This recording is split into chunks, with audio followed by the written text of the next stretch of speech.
A very good afternoon to all, everyone, and thank you so much for joining us in today's session. We have approximately about 700 participants at the moment, and we're waiting for more people to come in.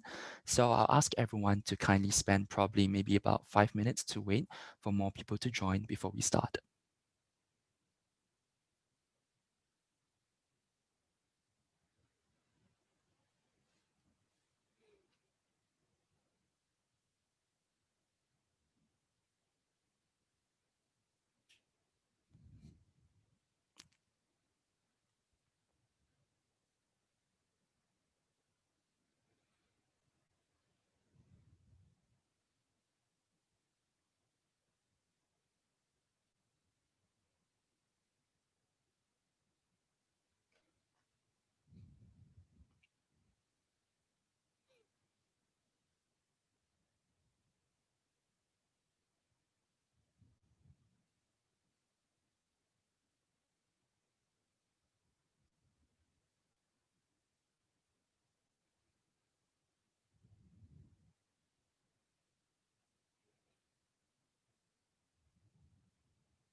So it's about 4:05, and thank you so much for everyone for joining us in today's session. My name is Nicholas, and I'm the moderator for today's session. And welcome to the Elsevier Southeast Asia Publishing Workshop. Today will be an introduction to scholarly publishing, where we'll talk about the publications and manuscript preparation with an Elsevier chemistry editor as well as publisher. So in today's session, we have with us Professor Henk Buschke, who is a professor at the University Medical Center from the University of Groningen in the Netherlands, who has also been an editor of Colloids and Surfaces B for biointerfaces since 1992. Professor Henk Buschke is a full professor and is the head of the Department of the Biomedical Engineering at the W.J. Kolff Institute. His research includes physical chemistry of the interactions of biological components, the prevention of biomaterial-associated infections through surface modification, and he has published over 670 articles with an H index of 84. With us today and on your screen, you have with us Rob Van Dalen, who studied analytical chemistry and who is also a publisher in chemistry for more than 10 years. He is responsible for a portfolio of 14 journals in the fields of green, physical, and theoretical chemistry, which also includes the Chemical Physics Letters and the Journal of Colloid and Interfaces Science, together with 4 other titles in green chemistry. He is the initiator of the Green and Sustainable Chemistry Challenge for innovative green chemistry ideas so that they can apply this to local communities. So very welcome to have with us here Hank and Rob. And before we actually start and I yield the floor to them, let me walk you through the agenda that we have today. The first 1.5 hours, we'll be talking about the publication process, on how you can prepare for a manuscript, how you can communicate your research. We'll talk about research rigor and data accuracy, together with research and patents. The next and subsequent final half an hour will be a Q&A panel discussion. So I'll urge anyone who has any real dying questions to submit your questions in the Q&A box that you see on top of you. So from there, we'll select some questions, which we'll put in the Q&A session, where Hank and Rob will answer the questions. So some final housekeeping rules. If you have any questions, like I mentioned earlier, please ask questions using the Q&A feature in Zoom. We have with us our other customer consultants from Thailand, Kevlin, as well as Indonesia and Philippines, Johan. So if you have any questions in Thai or Bahasa Indonesia, or maybe Tagalog, please do so. The questions will be addressed after the presentation, and the materials and e-certificates will be provided after the webinar. If any of you have any problems with the audio, you can try refreshing or logging off and on again. So with this, I'll pass the floor over to you, Rob. Rob, over to you. Thank you very much, Nicholas. So I'm very happy to be part of this author workshop. So first of all, greetings from a cold and rainy Amsterdam. It's about 12 degrees here, and later this week we will have hail, and it will be pretty cold, so I would rather be in Southeast Asia now. I've been a couple of times to Malaysia, Indonesia, and other countries in the area. Always love going there. So let's hope that we will be able to travel again soon, and that I can meet some of you in person and do these type of workshops in person. So let's get started with the workshop. So can everybody see my screen now? Nicholas, can you perhaps confirm? Yes. If you can see. Okay. Okay, then I'll get started. By the way, I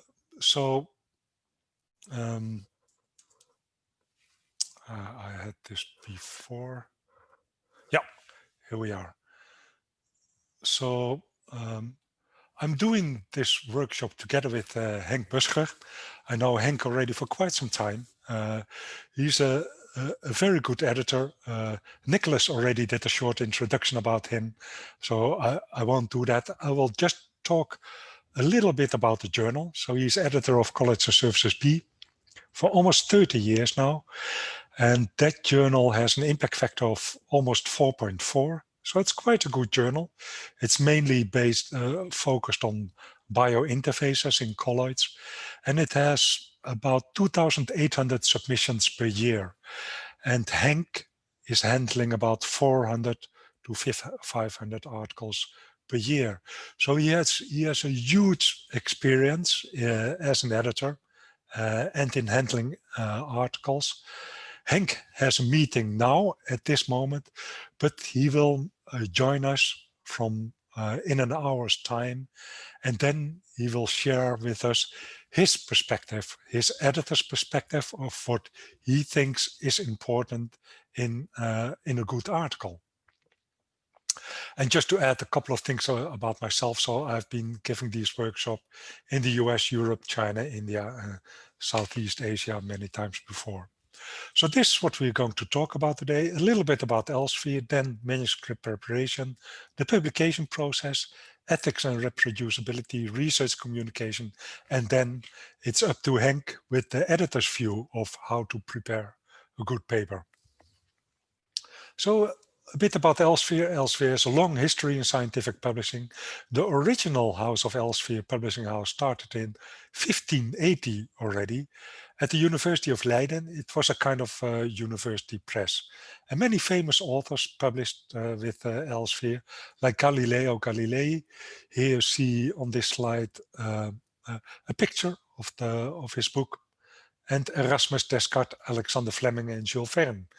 So I heard that over 100 Nobel Prize winners published with Elsevier. Here you see an example from a journal that I do. This is Richard Ernst. The title is NMR for Rear Zygmatography. So this is actually the article in NMR that led to the development of MRI. So the instrument that you have now in all major hospitals. So an essential discovery, and he got a Nobel Prize for that. Here's another nice article that we published also in one of my journals, Chemical Physics Letters. The author here is A. Merkel. So that's Angela Merkel. She's the prime minister of Germany, of course, and she used to be a chemist. So yeah, what I always say here, you know, if you want to change careers, if you don't want to pursue your career as a scientist or a chemist, there are always other possibilities. And this is also a nice example, I think, of what we published. So the authors here are Sergey Brin and Larry Page. And if you read the first line of the abstract, it says, in this paper, we present Google, a prototype of a large-scale search engine. So that's really the first article on Google, and that was published by Elsevier. Very cool, I think. So for my journals, so this is one of the journals that I do, Chemical Physics Letters, we discovered that only in this journal, 16 Nobel Prize winners published their groundbreaking work. So we made a special Nobel issue. We reprinted all the groundbreaking articles, and we asked all the Nobel Prize winners to write a historical perspective, and that was published together with their original article. It was a very nice issue. So Elsevier, well, it's the largest scientific publisher. We publish 26% of the world content, and over 1,000 English language research articles are published each day. So an enormous amount. So we have offices around the world, in Singapore, China, Australia, well, really all over the world. We work with 70,000 editors, 70,000 editorial board members, etc. We have 7,000 employees, 78 offices in 25 countries. And Elsevier is one of the most advanced publishers now. So we have Science Direct, our online platform. There's 60 million articles there with 1 billion downloads per year. So that's really an amazing amount. We have Scopus, the largest abstracting and indexing database, with 64 million records from 5,000 publishers. We have SciVal, that's a research intelligence and analysis tool. So you can visualize the university's performance or look for inspiration to set up collaborations. And we have Reaccess, a chemical database with 125 million compounds and 53 million reactions. So we are very advanced. Well, you could say the most advanced, technically advanced publisher, but we also do a lot of other nice things. So for instance, in inclusion and diversity, just a couple of weeks ago, I read in the news that RELX, so that's the parent company of Elsevier, is the absolute global forerunner when it comes to inclusion of LGBTI people. So that's also in that aspect, which is not really directly related to science, perhaps. We are also one of the forerunners. But, you know, there's also a relation to science here. So also for inclusion and diversity, we also try to have that inclusion and diversity in the editors that we work with and in the editorial boards. Other activities that Elsevier is doing is, for instance, the Elsevier Foundation. That's a subsidiary of Elsevier. They get millions per year to spend on good causes, for instance, research in developing countries, diversity in STM, etc., etc. Elsevier is one of the starters of Research for Life, and in the Research for Life program, low-income countries can get content to our journals for free or at very low cost.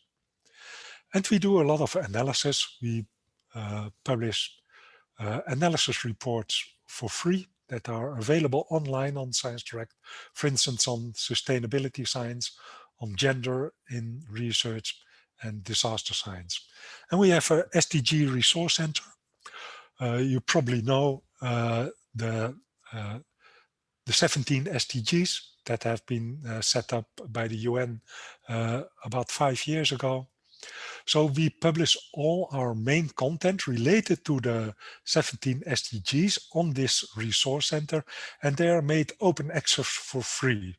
So everybody can access the important content related to these 17 SDGs. So you can just go to this resource center, click on one of the SDGs in which you are interested, and then you see the relative content open access, so available to everybody. And what I'm doing, so I'm now lately very active in green and sustainable chemistry. So what Nicholas said, I'm started up the Green and Sustainable Chemistry Challenge. So that's a kind of contest. So people from all around the world send in proposals for that. It should be innovative green chemistry ideas that can be directly applied to local communities. And I always try to do a follow-up visit to the winners. So here you see me standing on the rice fields in Malaysia. So one of the first prize winners for this challenge, just to give you an example, what we're looking for here, was a lady from Malaysia, an assistant professor, and she won this prize for developing a biopesticide for rice fields. So people often ask me, so what are the developments in science? You know, what are the hot areas? So yeah, if I analyze that, I often look at really the major journals in science. So that's Nature and Science.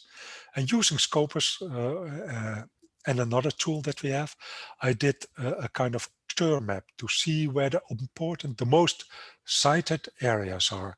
And you see a lot of bubbles here, but to explain it just in high level detail, the size of the bubble is the amount of papers in that area, and the color indicates the number of citations, the relative number of citations. So the blue dots are not cited very much, and the red dots are cited a lot. And you see really two areas here in research. On the left, you see T-cell, cancer, mouse. So that's all the research related to solving all kinds of cancer. So that's really a hot area in research, of course. And on the right-hand side, you see a lot of things related to energy. So these are really the two main areas, the hottest areas in research, I would say. Energy and SDG related topics, and research related to cancer. And if you look at so Nature and Science publish, of course, all kinds of research. But if you look at the top chemistry area, so I did this analysis with SciVal, you see indeed the top areas are related to energy. So battery technology, so that's the first entry. And by the way, in the second column from the right, you see the field-weighted citation impact. So that's the relative number of citations that these articles get. So with 2.03, that means that these articles that get on average twice as many citations as the normal articles in chemistry. So battery technology is very hot. Photocatalysis, solar cells, but also nanoscience, graphene, nanotubes, biocenters, so more the bio-related field. And further down, you see another bold area that's pharmaceutical preparation, drug discovery. So also probably related, the chemistry part related to cancer research. So let's now talk a little bit about manuscript preparation. So I will talk about the steps that you have to take before writing a paper, how to develop and submit an article, the overview of peer review process, what editors are looking for, how to deal with referee comments, and then ethics. So this is a nice article, I think. It was already published some time ago by one of our editors. He gave 10 tips of writing a truly terrible journal article. You know, sometimes tips of things what you should not do can be even more helpful than things that you should do. So try to avoid these things. So refuse to read the previous literature, take the lazy route and plagiarize, omit key article components, disrespect previous publications, overestimate your own contribution, excel in ambiguity and inconsistency, apply incorrect referencing, prefer subjective over objective statements, give little care to grammar, spelling, figures and tables, and ignore editor and reviewer comments. So don't do these things. So if you want to publish, so first determine if you're ready to publish. So ask yourself, do I have a story to tell? You know, editors and reviewers are looking for original and innovative research that will add to the knowledge in their field of science. So your conclusions must be sound based on robust and good data. So you can also ask, do I have an audience to tell it to? So are people interested in your research? So the more original and innovative your research, the more people will be interested. And if you're ready to publish, a strong manuscript is what is needed next. So what is a strong manuscript? That is a manuscript that has a clear, useful and exciting message and presented and constructed in a logical manner so that reviewers and editors can grasp the significance of your article easily. So, you know, editors and reviewers are all busy people. They do this next to their normal academic work. So like Henk Busser, Henk is a professor at the University of Groningen in the Netherlands. He has teaching responsibility, he is doing research himself. So he's doing this next to his academic duties. So they're all very busy people. So try to make things as clear and as easy as possible for them to save their time. Choosing the right journal, that's an important step in the publication process. So very often people go for the highest impact factor journal that I can find. That's not always the best solution, you know. If you publish your article in a journal that really is your target audience, then you may get more citations to that article than, for instance, if you would publish the article in Science or Nature. Because also in Science and Nature, there are a lot of articles that get 0 citations. So Elsevier can be of a little bit help here. We have developed a so-called journal finder tool. You can find it on our website. And with the finger engine technology, we can find a suitable journal for this or for you. You just have to enter your title, your abstract, and with that fingerprint tool, we can come up with suggestions.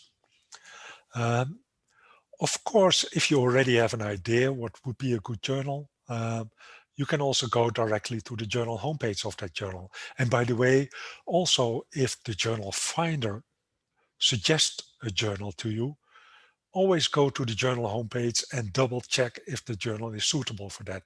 Because on the journal homepage, you will find the journal aims and scope, the types of article that are accepted. You can have a look at the recently published articles. So are they more or less the same as yours?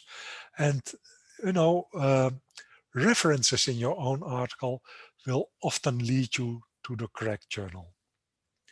And of course, do not submit manuscripts to more than one journal at the same time. That's unethical, and that can lead to quite some problems. I will talk about that later. So what is a good process of writing a paper? Of course, start the process with things that you already have.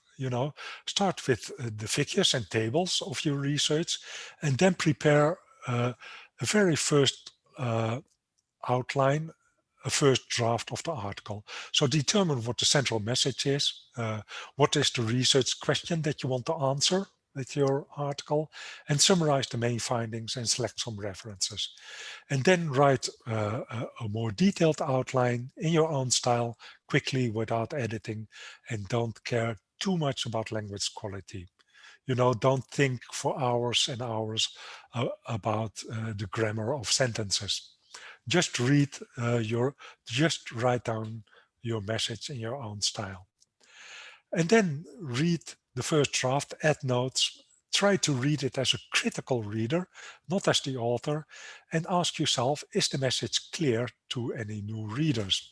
And then you start really the process of correcting the article. So rewriting and improving, revise the text, improve the order and the logic of the scientific content, identify any gaps and improve unclear parts, remove double and redundant text, and optimize the readability, correct language errors, and check if the text is consistent and coherent. Especially important when you have multiple authors on an article. And then try to get feedback from co-workers and colleagues. So language is a very important part in research. Sometimes people have done really good research, but if the article is has too many errors, language errors, the language is bad and incomprehensible, then despite the fact that you have good research, the article may be rejected. So language is important. So do publishers correct language? No, in general, publishers think it's the author's responsibility to make sure that the paper is in the best possible form submitted for publication. But publishers do provide resources. So for instance, we have Elsevier has a web shop where we offer translation services that cost about $300. That is a lot of money, but still, if you look at the total cost that is involved in your research, it's still a modest amount. So that this is not an Elsevier owned service. So we won't make any money with it, but it is Elsevier trusted. So we know that they do a good job. So they're all PhDs working for this, and they're based in the US, I believe. So they know about science and they know about language. But let me give you some guidelines for good language in your article. So very simple guidelines that can help to improve your article. So first of all, the use of tenses. In the abstract and summary, use the past tense because you describe what has already been done. In the introduction, use the present tense. You describe what you're going to do, materials and methods and results. The past tense, again, you describe what you have already done. And in the discussion, you can use both the past tense and the present tense because you discuss what you have already done, but you can also give an outlook to the future. So try to write with direct and short sentences. We're not writing literature here. This is scientific communication. So long sentences can confuse readers, but they can also confuse yourself. You can make more easily mistakes in long sentences than in short sentences. And short sentences also look more professional. So nowadays, the average length of sentences is about 12 till 17 words. And that's just a very rough indication. What is important is to have only one piece of information per sentence. So try to avoid long sentences with multiple statements. So try to say it simple. Use the most simple words that you can think of. So for instance, use instead of utilize, spending instead of expenditure, needs rather than necessity, and very often you can omit phrases like it has long been known that, it is interesting to know that, however, nevertheless, despite the fact that, all these things, they can very often be left out and the sentences can be made shorter. So here's an example of a clear sentence. We track the colonies of these honeybees to see how far they travel to food. Dot. The honeybees flew up to 25 meters. So very clear, eh? There's no question about it, what is meant here. And also because of the simplicity of the sentence, you avoid mistakes. So just a couple of examples to show you how you can simplify sentences. So removing unnecessary words. So the first example is they are actively addressing the problem and are in the process of planning a series of tutorials. A good sentence, but there are a couple of double things, actively addressing. If you're addressing something, that's already an activity, and in the process of, just leave that out. So the sentence could be they are addressing the problem and planning a series of tutorials. Next one, the speaker reminded us 3 different times of the fact that he has been studying nanoparticles for the past 15 years. Well, 3 different times, and of the fact that, so these are things that can be left out. So the sentence can become, the speaker reminded us 3 times that he has been studying nanoparticles for 15 years. Next example, I like that one. We estimated that as much as 12 till 18%, depending on the tissue, of interspecies differences in gene expression levels might be explained, at least in part, by changes in DNA methylation patterns. So this is a real example from a real article, and there is an awful lot of uncertainty here. 12 till 18%, that's already a range, and as much as, that adds to the uncertainty, and depending on, too many uncertainties and you can make it much shorter. So the sentence could simply be, differences in DNA methylation could explain 12 to 80% of differences in gene expression. Much more clear, much less uncertainty, and, no mistakes. Punctuation is important, so check where you put your commas and dots. So there's a nice book about this. Eats, shoots, and leaves. So if you put the comma behind eats, then it means first eating, then shooting, and then leaving. But if you leave out the comma, it's eats, shoots, and leaves. So that's about a panda bear eating bamboo shoots. And there's, of course, a big difference between let's eat grandma and let's eat grandma. So, and below you see another example of wrong punctuation. So the erythrocytes, which are in the blood, contain hemoglobin. The sentence is wrong. The sentence implies that there are erythrocytes elsewhere that don't contain hemoglobin. So please pay attention to the punctuation, the commas and the dots that you place. I will now quickly go to all elements of an article and give you some guidelines. So starting with the title and ending with the references. So the title must be interesting, concise, and informative, and accurate for using in indexing systems. And people should be able to judge what your article is about by only reading the title. So nowadays, descriptive titles remain the norm, and here you see 2 examples of declarative and descriptive titles.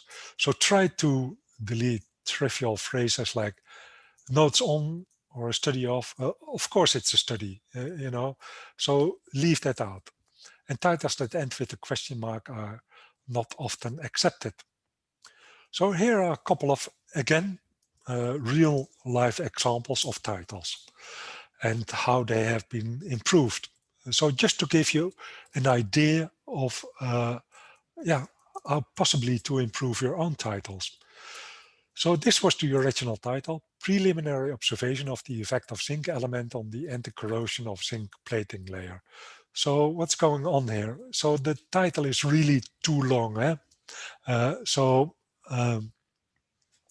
revised title became The Effect of Zinc on Anti-Corrosional Zinc Plating layer. So, long titles can distract readers. So try to remove all redundancies such as studies on, nature of, etc. And never use expressions such as preliminary. Always be precise.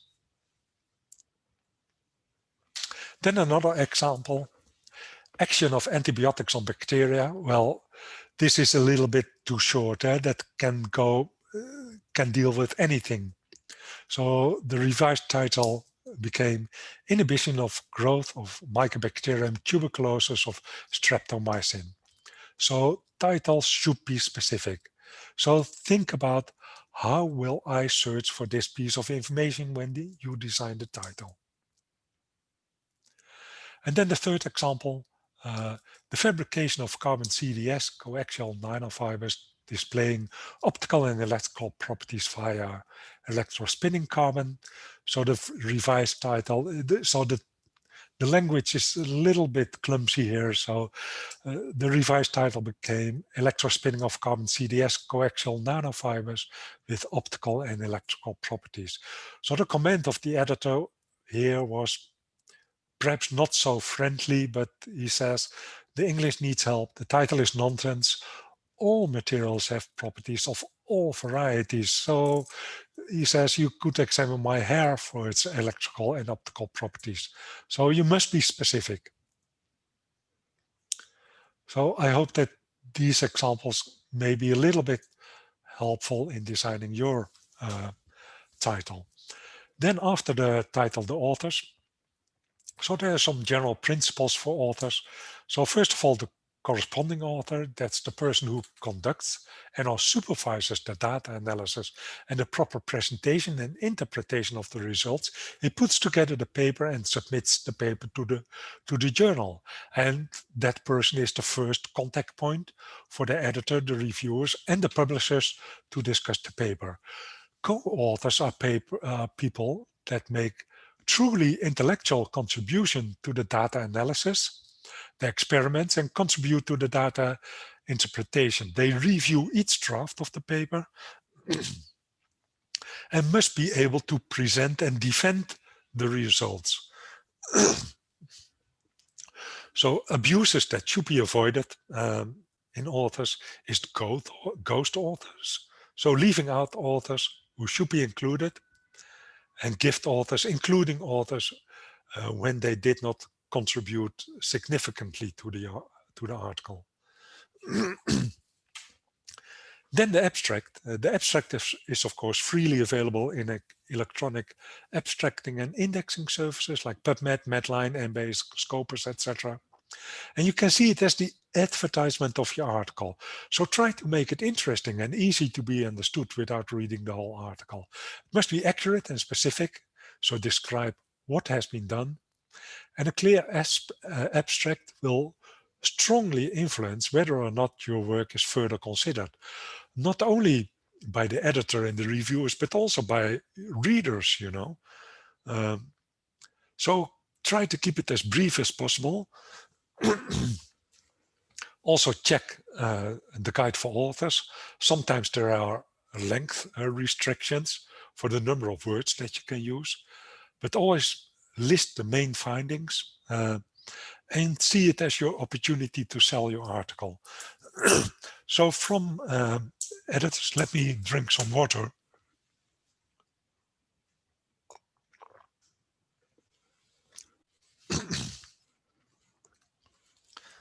So I hope it's a little bit better now.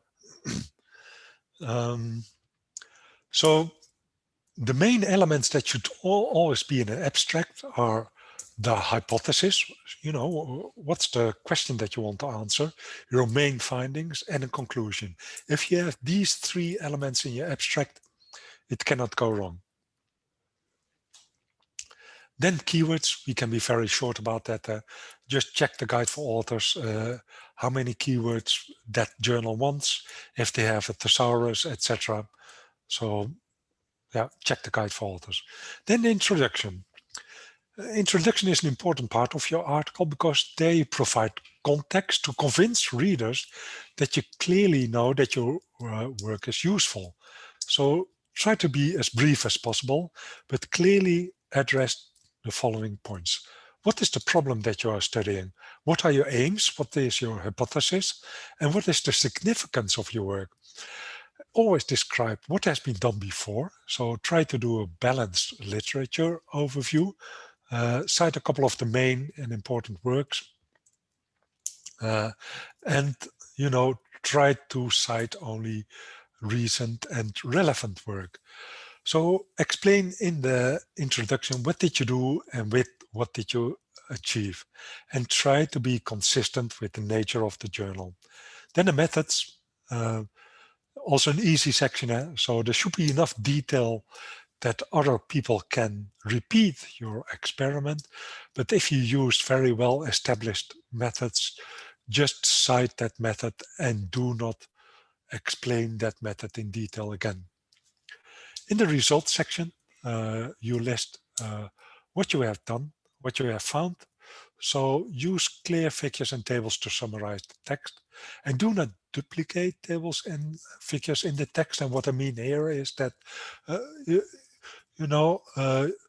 the figures and the tables already list all the data, so do not list all the data again in the description in the text. Just give a couple of main findings in the text, but do not duplicate the tables and the figures. So captions should be able to stand alone. So that is important. So very often with the online version of the article, people read the title, read the abstract, and if the abstract is interesting enough, they go to the figures and read the captions. So people should be able to know what's going on in a figure by only reading the caption and looking at the figure. And they should be forced to read the whole article to understand what's going on in a figure. And the data should be easy to interpret and well presented. Figures and tables are the driving force behind your publication and the most efficient way to present results. So pay good attention to that, make them as clear as possible. Don't make them, too crowded with, for instance, too many lines or too much information. Make them very clear and make them of good quality. Figures and tables are really very important. And one picture is worth 1,000 words.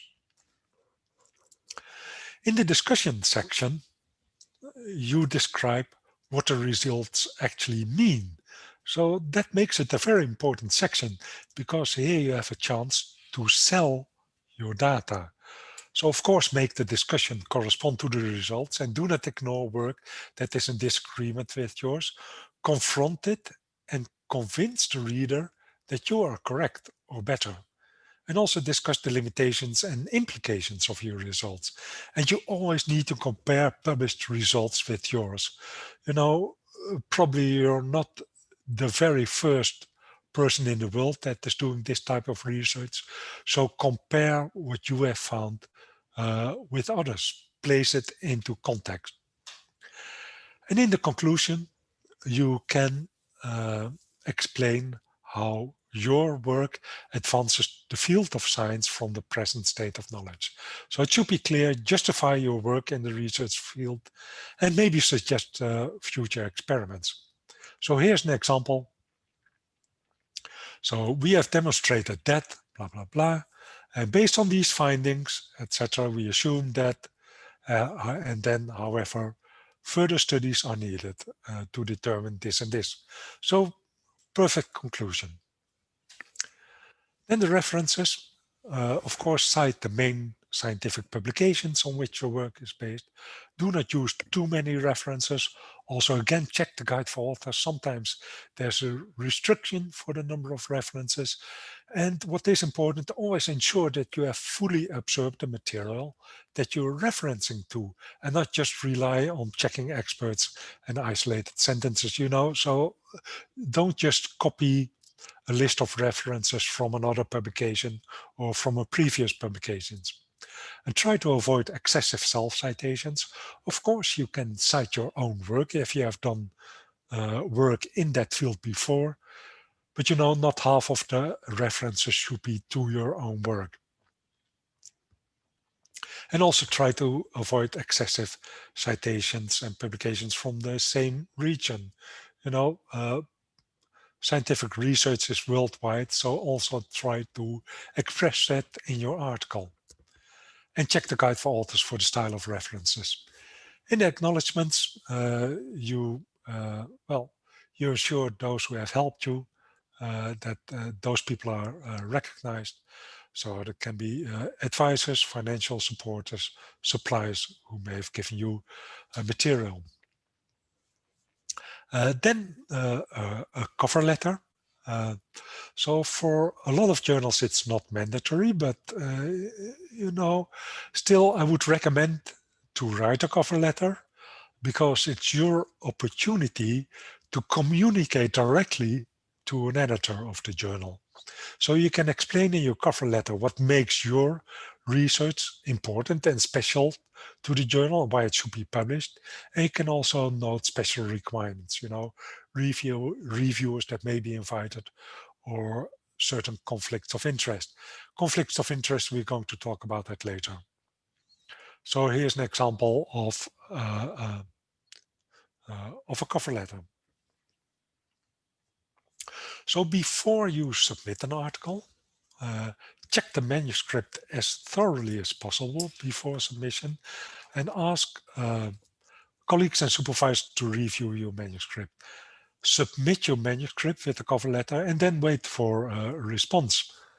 So let's now talk a little bit about the publication process, but what happens after you are submitting an article. So let's first talk about the scientific publishing fundamentals. So what are publishers doing? So they take care of the registration of your article.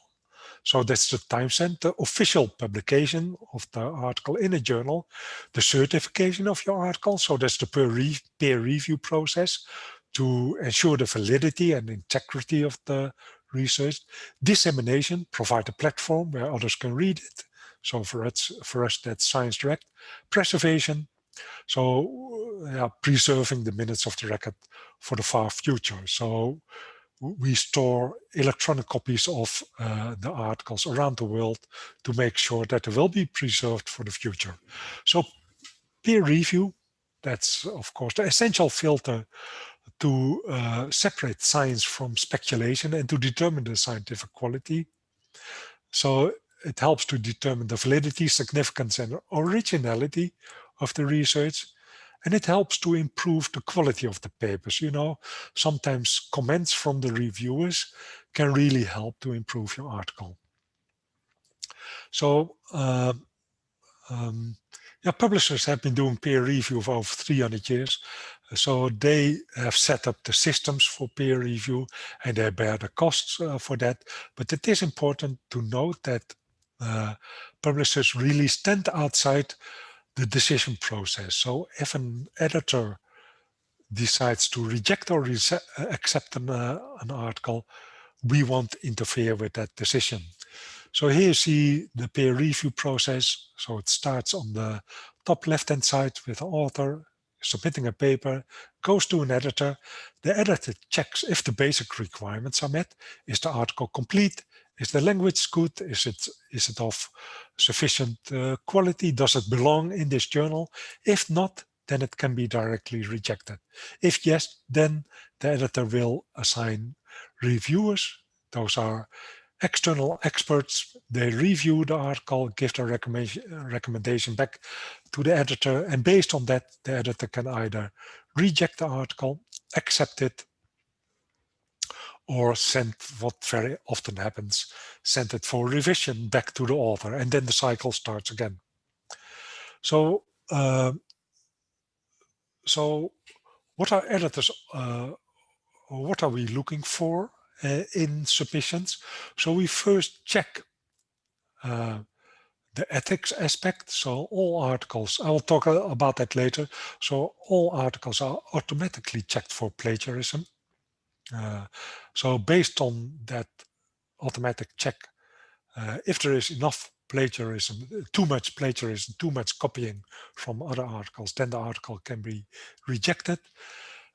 The article will be checked if it is in scope for the journal, and if not, it can be suggested to transfer to another more suitable journal.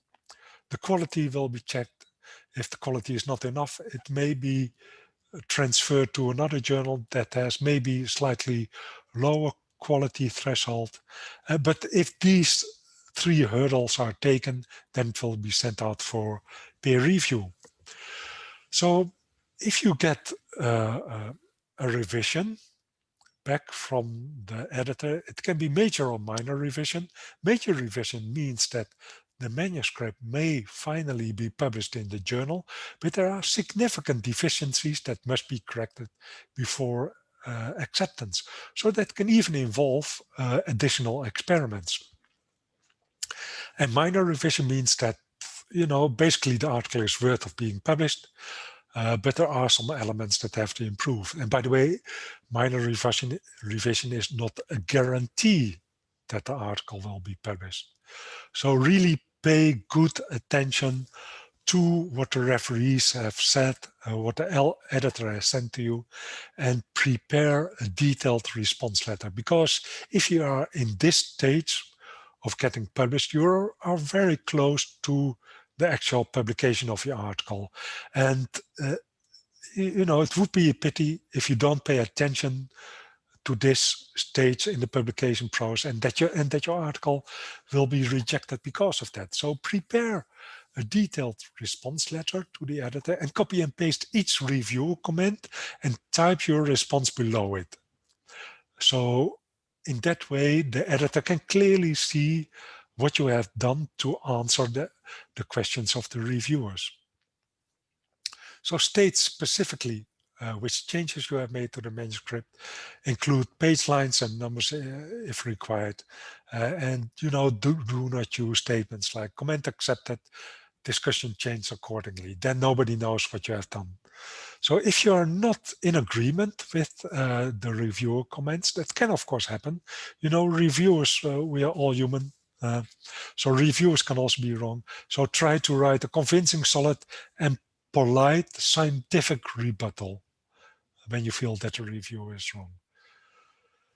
So pay some attention to this in the last stage of being accepted. So if your article is accepted, very rare, but it happens. So congratulations, you can give cake to the department and then wait for the proofs to arrive.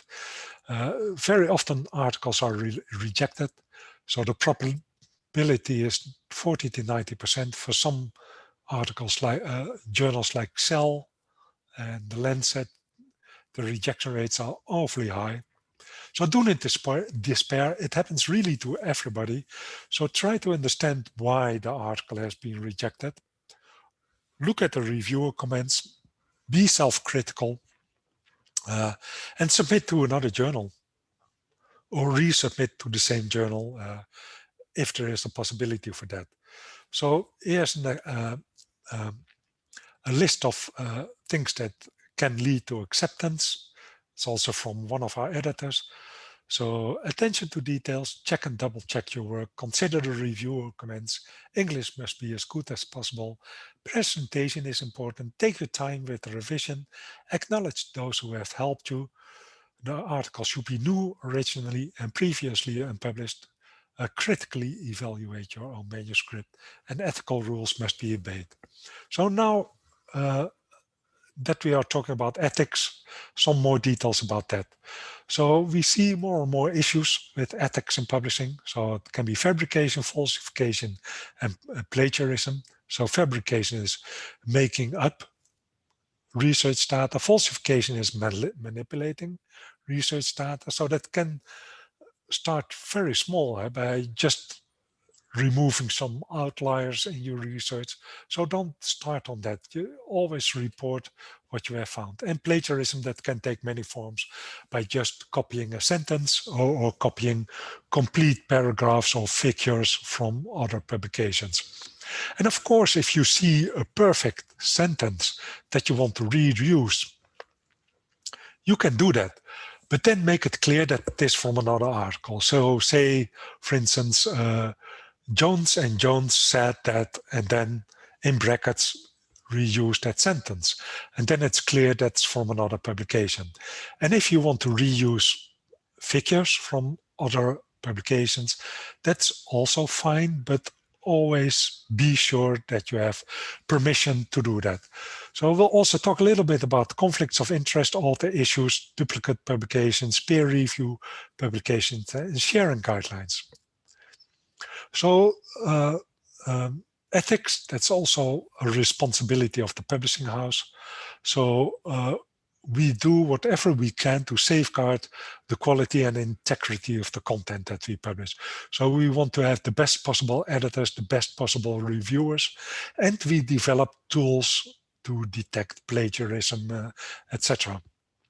And we educate researchers and editors how to prevent unethical cases. Here you see a cross-check report, so all articles are automatically checked.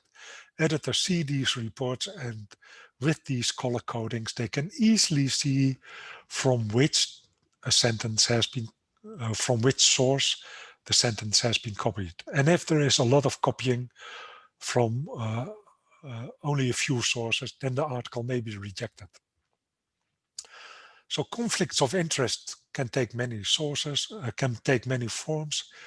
Can be direct financial, so employment, stock ownership, grants, patents, financial, career, intellectual or personal belief. So, your research may be, you may do drug research, and your research may be sponsored by a pharmaceutical company, or you may do environmental research and it is supported by an oil company. So if you think that there is a conflict of interest, the proper way to handle this is to be transparent about it. So disclose any potential conflicts of interest to the editor. So mention it in your letter to the editor, and then the editor will make an honest assessment if there is a problem. So authorship, so to be an author, that person must have substantially contributed to the conception and design or acquisition of data or data analysis, draft the article, revise it, and of course, very important, give approval for the final version to be published. Very often we hear from co-authors, hey, I'm on this article, but I haven't given permission to publish that. So be sure that authors have given approval for the publication. So all these three conditions must be fulfilled to be an author. And ghost authors and gift authors, what we talked about before, must be avoided. And then submissions, of course, double submissions must be avoided. So sometimes it happens that both submissions to different journals are accepted. And if that is detected later, then the articles may be retracted. We had one of the things, unethical things that we were confronted with last year is fake peer review. Authors suggested themselves with another email address as a reviewer. So they were invited by editors. Of course, they got very good peer review reports back, and the article was published. So a lot of articles had to be retracted by that from a Springer journal, over 100 papers. And that also happened to Elsevier, fortunately to a much lesser extent, to about, I think, 20 papers, but still, this was a problem. So after your article has been published. What can you do with that? So with the pre-submission version of the article, you can do anything what you want. So that is the article before peer review. So you can do anything that you want. After acceptance, well, you can post it on a preprint server like Archive or Repack. But after publication, there are some more restrictions. Of course, if your article is called open access, it can be shared anytime, anywhere. But if your article is just a subscription article, you can use the so-called share link to share the research. And all articles can be shared freely after the embargo period. So all journals have an embargo period. So very often it's 12 or 24 months. And after that period, it can be shared with everybody. So of all published articles, authors get a share link. And using this link, they can send or they can send the share link to every researcher that they know and to friends and family. And using this link, these people that receive the link can access the article for free for 50 days. So basically the article is open access for 50 days. So that's a good service, I think. So even if the article is just subscription and not open access, you will be able to share it with people from all over the world. A little bit about reproducibility. Time is moving fast, so I will do this just very quickly. So, this is research from Nature already some years ago, but it was sent out to a lot of researchers and to 1,600 researchers almost. And they said that there was a reproducibility crisis. So a lot of people were not able to reproduce an experiment, not only from others, but also their own experiments. So, what leads to irreproducible research? So selective reporting, pressure to publish, low statistical power and poor analysis, fraud, insufficient peer review, etc. So, the cornerstone of scientific research is this one part of research can inspire other people, can also advance other research.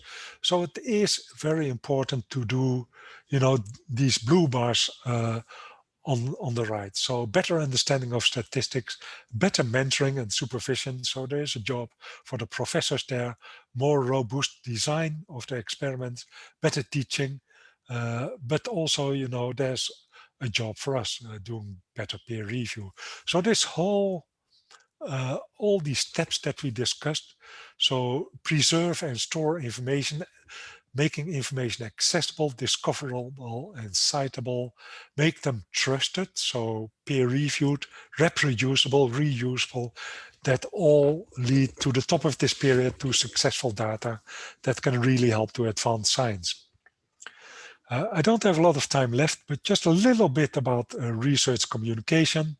So how can you set up research collaboration, content promotion, open access, and social impact? So research is getting more global and more interdisciplinary, and setting up collaboration that can really inspire you and help you to advance your research, and especially when your early career, setting up a collaboration can be a useful turn to learn, to grow, and to get published. How to set up a collaboration? So very often you can do that, well, in the past, before Corona, by going to conferences and meeting people.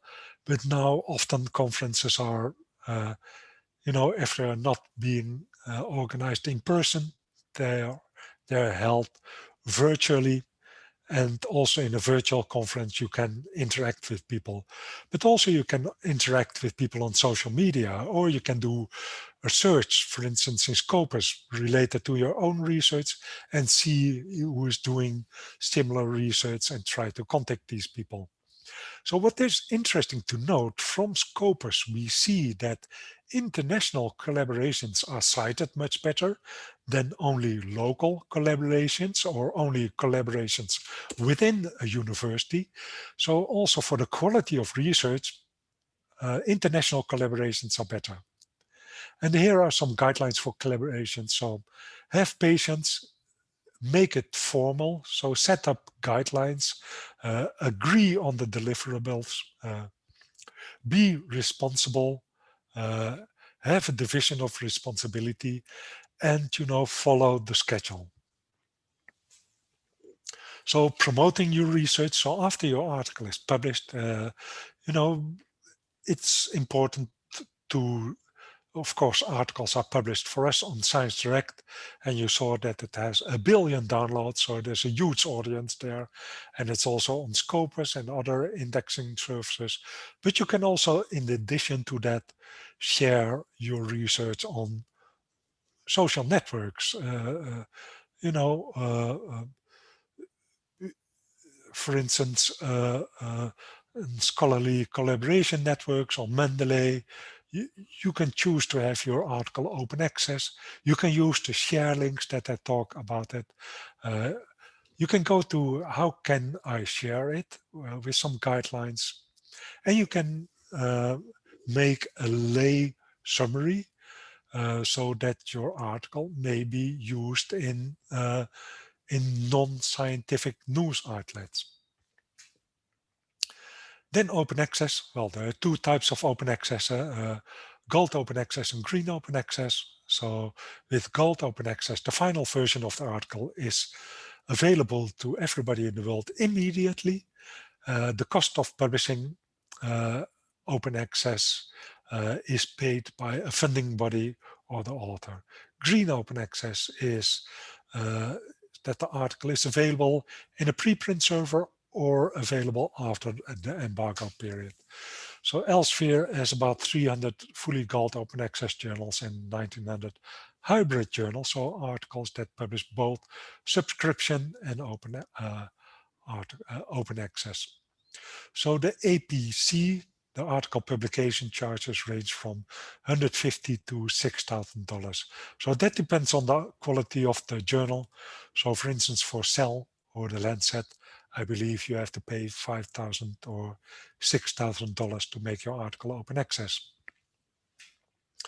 So we have also other things related to open access. So I'll just skip this. So this is an overview of the global funding perspective. So mainly in Europe, they will go for gold open access. In a lot of other countries, until now, they go for green open access. So related to COVID-19, Elsevier has set up a novel coronavirus resource center, and there are also quite a number of articles relate to chemistry on there. So, also in drug discovery and in colloids, etc., there are COVID-related articles. So all the corona-related articles that we receive from all our journals, they are automatically tagged, they are given priority in the publication process, and they are made automatically open access for free. So in this way, Elsevier is trying to help just a little bit to try to solve the corona crisis. So all these articles are available for free. There are now more than 30,000 articles. We also give free access to researchers in clinical, biomedical, and life sciences related to COVID, free access to all our analysis tools.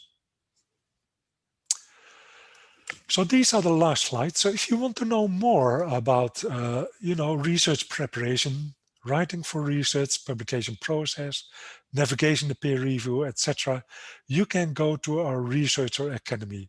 So just go to Elsevier Researcher Academy and you find a huge amount of information written by experts in the field. you know, expert editors or publishers. You know, there are modules that I think in total 160 modules that can really help you to get published and to share your research or to set up a collaboration, for instance. So we've seen that about 45% of the people who use that are PhDs or postdocs, 30% are master students, 25% others. So yeah, here you see what we have there. So modules on funding, research collaborations, technical writing skills, ethics, etc., etc. So here you can find further information. researcheracademy.elsevier.com. So that's it, what I had to say. Thank you very much for your attention. I see that there are already quite some questions, 42. So we will try to answer that in the next section. And I will now stop sharing and hand it over back to Nicholas. And I hope that Henk Buscher is also there. Ah, there I see Henk. Hello, Henk. Very good to see you. I am here and I attended your last 15 minutes, Rob. Okay, very good that you're there, Henk. So we already did a short introduction to you in the beginning. So to your work as a researcher, but also to your work as editor for College and Services B biointerfaces, almost 30 years of editorships, and you handle about 400, 500 articles per year. So so here's a person with a wealth of experience in handling articles, and I'm absolutely convinced that Professor Buscher can give valuable guidelines of preparing a good article. So I think, Nicholas, we can now hand over. Do you have a presentation, Henk, or do you just? I have my PowerPoint here and I can press share screen anytime, which is what I believe I should do, isn't it? Absolutely, absolutely. So, well, the floor is now over to you, Henk. Let me try. Thank you, Henk.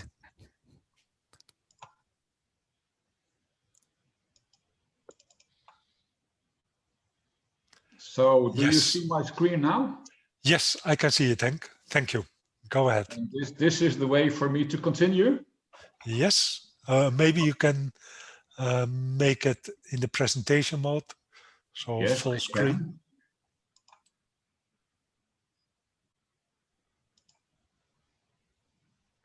Okay, better? Perfect. Thank you very much.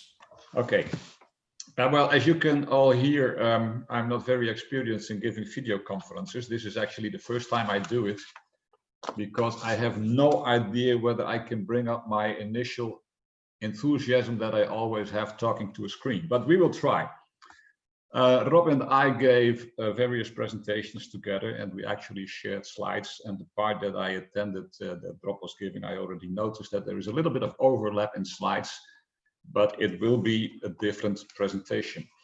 Actually, I'll be talking about what I expect from a reviewing process. And it is part of a science writing course that I'm giving. I've given it all over the world. I still give it quite a lot. So it's a minor part of the science writing course. I don't know what they all told you about me. I'm born in 1955, so I have a long experience in science. I work at the University of Groningen and the University Medical Center, and actually I'm a physicist by training, and I have been working for College and Services B since its foundation. Apart from that, I also founded the Kolf Institute for Biomedical Engineering and Materials Science at the University Center in Groningen. And Kolf was a very special man, and I also like to take this opportunity to introduce to you this guy, Willem Kolf, because Willem Kolf was one of the most successful translators of new ideas to clinical practice. And you see here him standing here at the age of 85 years old, next to his invention that is saving millions of lives every day. That is the artificial kidney. This was the first prototype of what we now have as artificial kidneys or kidney dialysis machines. And the special thing about Willem Kolff was that he was a very simple thinking man. And this is the first concept of the total artificial heart, because he had many dreams. And the thing is, he made all his dreams come true into clinical application. And basically, whatever I want to tell the young people in the audience, you should always believe in your dreams in the same way that Kolff did, because this being the first prototype, this is what resulted from Kolff's dreams. Now, I believe that you should always believe in your papers in the same way that Kolff believed in his dreams. And that may not always be easy to believe in your papers, because you will suffer rejections, you will suffer disappointments. I've seen many of my students in tears. I have seen them in anger. I have seen students who wish to kill an editor or kill a reviewer.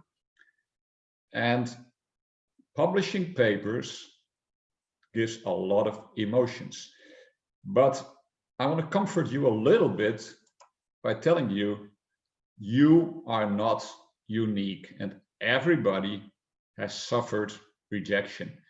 Here you see a job application by Albert Einstein, one of the most famous scientists in the world, and he was rejected for a job by the University of Bern because they found that his work was somewhat radical, and his assumptions in this work were far too artistic for actual physics.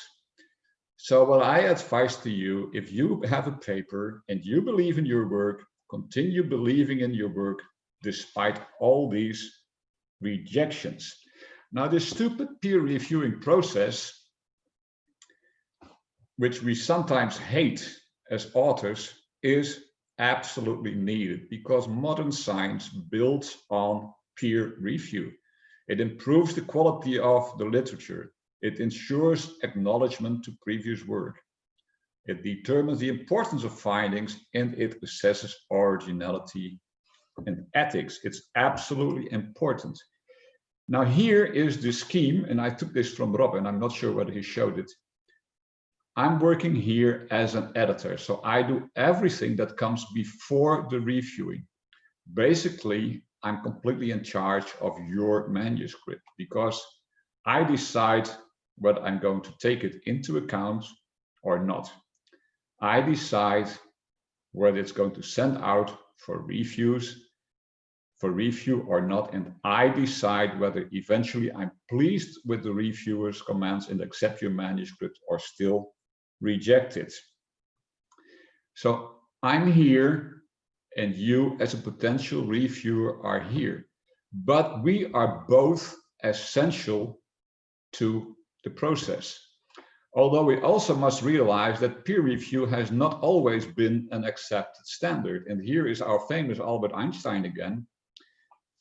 And he was angry with the editor because he had sent a manuscript to the editor, and the editor sent it out for review.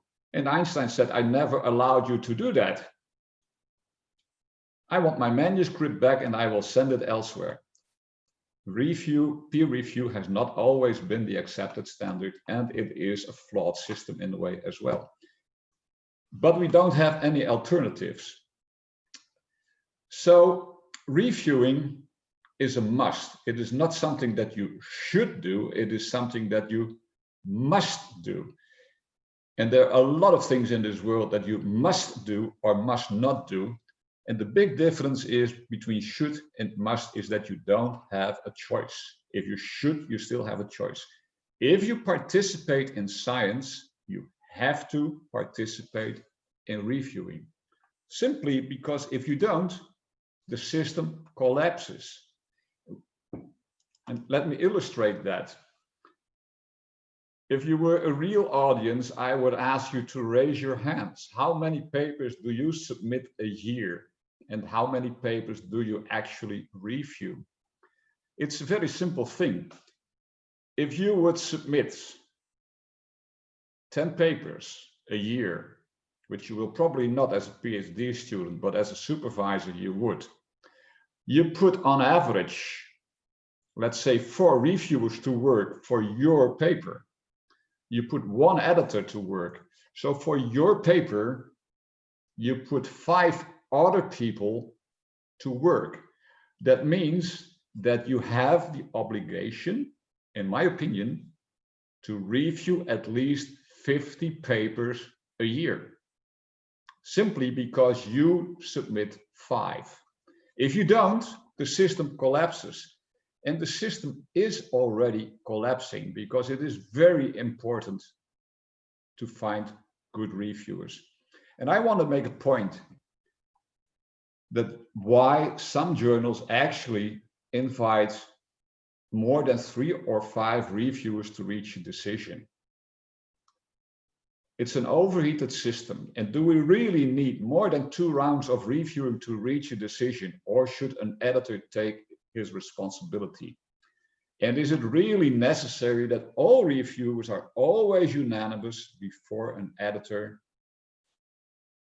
accepts a manuscript? Well, these are a few thoughts mainly meant to explain to you that reviewing is very important. So I'm an editor since 1992. And basically what all editors want, and what we want as well, we want to increase the journal's impact factor. Now, what is the important thing to do if you want to increase your impact factor? Basically, it is the triage system and reject. The more you reject till a certain limit, usually your impact factor goes up. And that's very different than when I started in science, because when I started in science, improving a paper was part of the review process, an important part, an important goal, the only goal actually. But there were less papers, and reviewers could spend like half a day on reviewing a single paper. I receive for other journals at least 5 to 10 requests every week. So my reviews are not the same quality as the ones that I received in the beginning of my career. But triage and reject are very important things for an editor. Now, what did we actually do as editors? First of all, we got rid of what I call the oh my God papers. Now, what are oh my God papers? Oh my God papers are, first of all, very, very long and have many, many, many tables and figures. And they are full of what I call ridiculous sentences that makes people fall asleep when they read it. The results of this study show data that indicate that journals' impact factors increase with increasing rejection rates of manuscripts by the editor. Now, why is this a ridiculous sentence that makes me fall asleep? Because this is enough. If you write, you need to be concise. Use few words. These words, half of the sentence, makes me fall asleep. And I always, when I write a paper myself, think about the famous Dutchman, Leo Vromen. And he was a very special scientist in our field, describing something that is called the Vromen effect. And at the same time, he was a very famous Dutch poet. And when he was very old already, one of the journalists said to him, Leo, why do you still write poems? Haven't you said it all? And then Leo gave a very good answer. He said, my goal, and that is the reason why I still write poems, is to say it all in one word. And if you write a manuscript, try to say it in one word. If you write a review, try to say it in as little words as possible. And actually on the internet, you can see a word game or a storytelling game. And it's called 6-word stories. And with very little words, you can have a very big impact. And actually with little words, with fewer words, you can have more impacts. For instance, here is a 6-word story. For sale, baby clothes. And you will say, what is this? Baby clothes for sale. It's not yet a story, but if you add 2 words, never worn, then all of a sudden it becomes a tragedy in 6 words. I will give you another example. Shoes are sold in pairs. Now, everybody knows that shoes are sold in pairs. So who on earth would go to a shoe store and ask for 1 shoe? A soldier might do that. So now it becomes again a tragedy in 6 words. So use less words. Check for these ridiculous sentences. Also, what I see an awful lot is that people write an introduction as a knowledge exhibition. It's particularly very often by PhD students that write their first paper. They want to show to the world that they know an awful lot. Well, that's a big mistake because, and this may be disappointing to you, nobody in this entire world is interested to know what you know. Your papers should not show what you know. Your papers should express what is the knowledge gap in this world. What are you going to teach the world that nobody knows, including yourself? So introductions that exhibit knowledge are not a good introduction. Lots of tables and figures, combined results in discussions. I also don't like it. The other big step that we took to improve our impact factor is enforce our identity as a journal. We adhere much more strictly to our aim and scope. Now I'm talking about editors. What is actually your biggest frustration as an author? My biggest frustration was rejection of my paper by Nature within 2 minutes. And the letter said, after careful reading and consideration. 2 minutes after I pushed submit in the automatic submission system, it was rejected already. That's a big frustration, but we all need to live with that. Now you can doubt whether the Nature editor actually read my entire paper. And I like you to think about the question whether an editor will read your entire paper. Actually, I would be very interested to see you as an audience raising your fingers, who would say yes, who would say no. Actually, I can tell you, for an editor, at least for me, it's impossible. Even if you only receive 400 or 500 manuscripts every year. And I know editors that receive 800. It's impossible. If you just calculate how many hours you got in a day, it's impossible. Now, how much time do you really believe that an editor should spend on a paper for taking a first decision? That's an ethical question almost. I can tell you that the publication system is completely overheated because every week I get so many manuscripts to deal with. If I lie to you a little bit, then it takes me 15 to 30 minutes max to take my first decision. That is my decision to reject your manuscripts or not. And do remember that every person tells you 7 lies on average every day. So this is my first lie of the day. Do you actually believe that I, as an editor, will understand all the papers that I handle? I will be very, very honest with you. I don't. I do not understand all the papers that I handle. I take an important decision on your paper without really understanding it, because we are very, very specialized in science.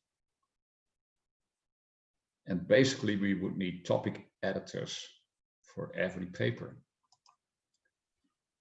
So basically, if you think that, well, this guy sitting behind his computer is not a very clever man, yes, you're right. I'm not a very clever man, but I made it up to editor. The main conclusion of all of this is that initial decisions by editors, including myself, are largely intuitive. It's not based on rules, it's not based on anything, it's based on intuition. And here I come back to Einstein. The intuitive mind is a sacred gift, and the rational mind is no more than a faithful servant. And the intuitive mind is forgotten. So when Einstein said this, I felt a little bit better. I learned to trust my intuition and not feel too bad about my intuition. And I also know that in most times where I did not follow my intuition as an editor, I made a mistake. So what, as an editor, do I look at? I look at cross-section analysis. Basically, I think I'm very easygoing on you. If I see less than 30% similarity between your work and other papers, for me, it's no problem. It's easy to get 30% similarity. If you score between 30 and 40% similarity, it needs sufficient novelty. If it's between 40 and 50%, it's critical in what? I'm relatively easygoing on plagiarism if it comes to materials and methods, because it's very difficult once you have a good description, or once you've read a good description of a method, to phrase it in words that are equally good. There's only so many ways in which you can phrase it. If you score more than 50%, you're rejected. Now, the funny thing actually about this is, and I think that's really funny, the moment that Elsevier introduced an automatic cross-check analysis, the percentage similarity in the papers decreased enormously. It used to be, I used to get papers with 40 to 50% similarity. Now, really, the majority of the papers have only 20 to 25% similarity.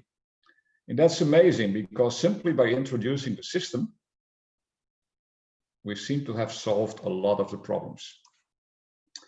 Now, what do I look at initially as an editor? Initially, I always look at, is it within the scope?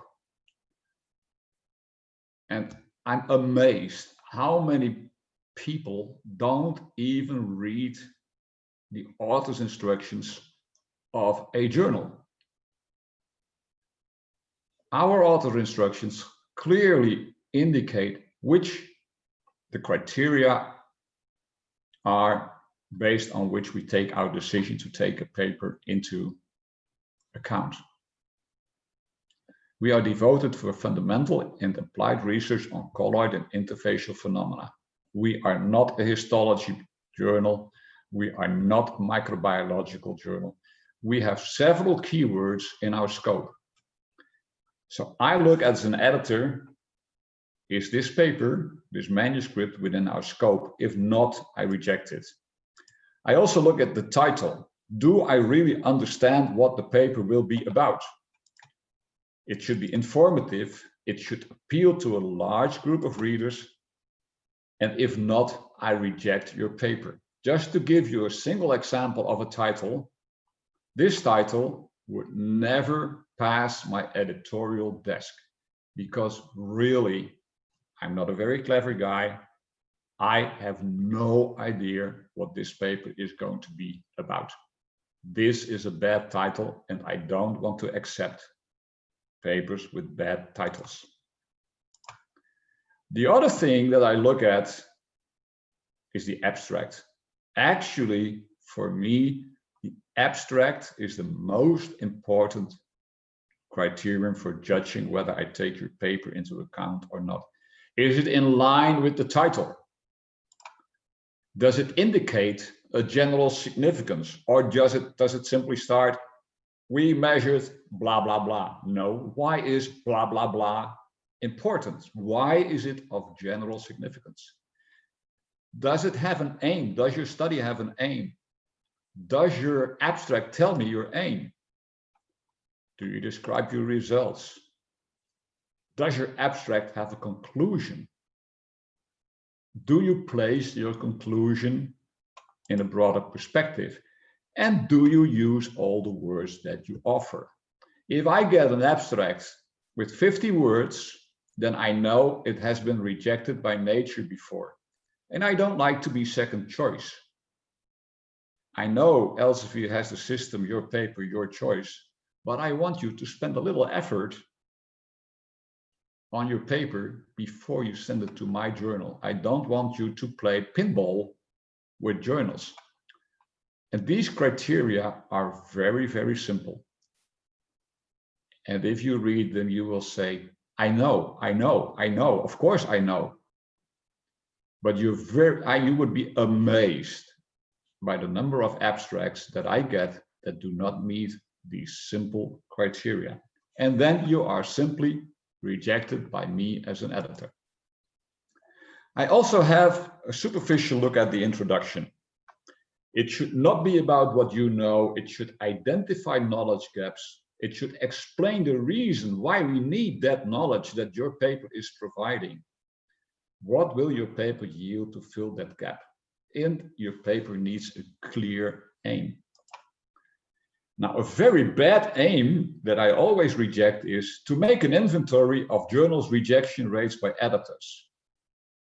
Or the aim of this study is to study journal rejection rates. If I see aims like this, it is research for the sake of doing research, and research should have a real aim. Now, a much better aim already is to find a relation between rejection rates and the impact factor of a journal.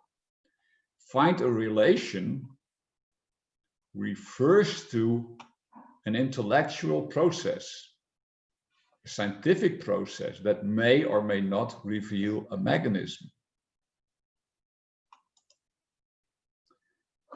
Bear in mind that also a review paper should have a higher aim than just to summarize the literature. Particularly in Corona times, this is very important, because I tell people more and more, use the literature as a research tool. So what do you want to establish with your research? Then people give me an aim. Then I ask them the question, do you really need to go to the laboratory and do the experiments yourself? Or would it be worthwhile to study the literature and based on the enormous body of knowledge that is out there, try to combine that knowledge in a different way so that you can answer your research question by writing a review paper. Review papers that have such a higher aim are much, much more preferred than review papers that say the aim of this study is to review. Now, materials and methods are very, very important, but as an editor, I do not look at the materials and methods, because that is typically a responsibility for the expert reviewer and not for an editor. Rob already showed this. Experiments are very difficult to reproduce nowadays, and that's really something where, as an editor, I need your help, because more and more papers actually suffer from poorly described materials and methods. When I discuss papers with my students after a while, and this happens in very high impact journals, throw away that paper, because we will never be able to repeat it. The materials and methods are just not good. In addition, I get more and more papers that suffer from ununderstandable English. And that's even worse, because it leaves reviewers and readers guessing about important details. If reviewers and readers have to guess about important details, that undermines the reliability of science. And it's very unfortunate that I see it also very often in review reports nowadays that say, Hank, this paper, and there's also always this box with confidential comments to the editor. I really couldn't understand all the details of this paper. So for that simple reason, it should not be published because it undermines the reliability of science. And as a reviewer, as an editor, as a scientist who reads papers, I can only agree with this statement because it is true. So we need really, if you are in a country that has a lot of difficulties writing understandable English, you should seek collaboration with a native speaker, or you should have a translation agency help you write your paper in understandable English, because it's important for the reliability of science. And science is something sacred. I also look at whether the results in discussion are combined.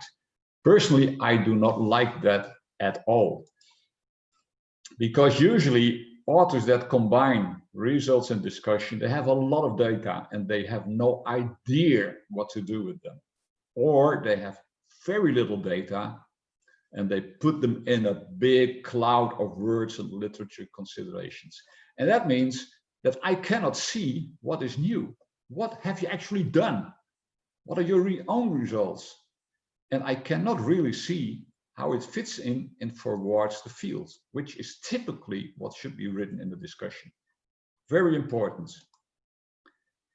And then I look at, is the manuscript a chain? Can I understand the relation between the title, between your abstract, between your aim, between your conclusion? It's all one big line. If I have the feeling that this line is missing, then it's very simple. Your paper is rejected. I also have a look very superficially at figures and tables. This is also very simple. I'm telling it to a lot of people now because I think this internet audience is the biggest audience ever. And still, I know that you will go home and not apply it because I get into talk very often, but please, please take this into account. Most readers only read an abstract and look at figures and tables. This is a page out of one of our papers. This is a figure. That means that most people only read this. And that means that what you should do, if you write a paper with a figure, cut the figure or the table out of the paper, and the reader should be able to get the feeling that he understands this without reading the entire page. I know it's frustrating, but for me as an editor, it's a very important criterion. I look at one or two of your figures. If I cannot understand them for 80% without reading the text, I reject as an editor your paper. It's simple as that. Now, if I'm still, after all these considerations, in doubt about the suitability of your paper for our journal, I look at the graphical abstract. I look at the highlights provided. If I'm still in doubt about the suitability for colloids and surfaces, I look at the references. Are the majority of the references to our competitor journals in the field? I purposely put this number 1. If that's the case, it's excellent. Or are there also references made to colloids and surfaces B? If that's the case, it's even better. What I'm trying to tell you as an author, be a bit of a politician. If you submit to any journal, get like 1 or 2 references to that journal.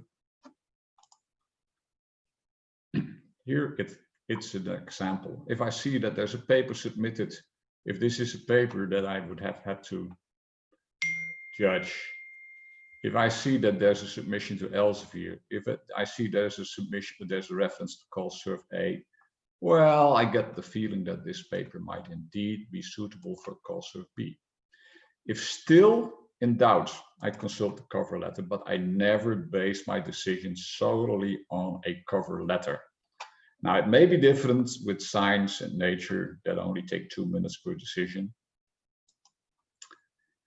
I also look, and this may sound silly, I also look quite heavily at the suggested reviewers.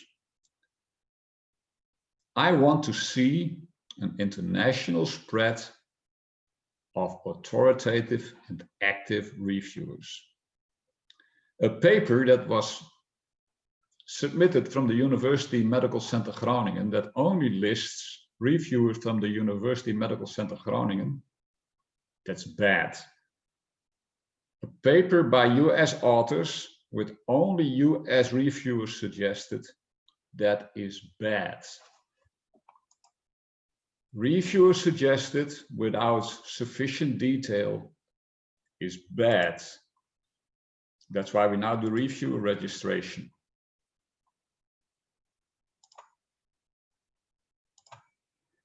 This is what Rob discussed, I think, fake reviewers, retraction watch. This is what I want to see. And it's very charming, opposed reviewers. Sometimes people put down opposed reviewers. That's charming and honest. Why do I attach so much value on the quality of the reviewers that you suggest? Because a good paper is written by a good scientist. And if you read this, you will say, well, hey, that's stupid. But you don't know how many people are just so happy if they got 4 names. They plop 4 names on a piece of paper and say, Busker, these are my suggested reviewers, it's your problem. No, Busker thinks that a good paper is written by a good scientist. Busker's definition of a good scientist is a person that has an international network.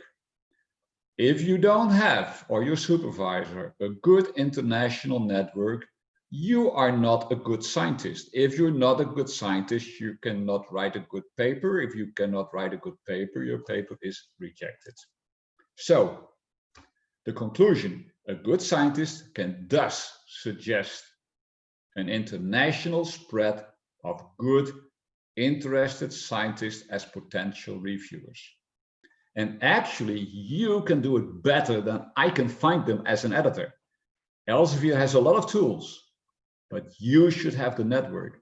So your reviewers should, by definition, be interested in reviewing your paper, because every scientist wants to review a paper in his or her field. I'm not interested in reviewing papers for journals that are on the sides of my interest or beyond my interest.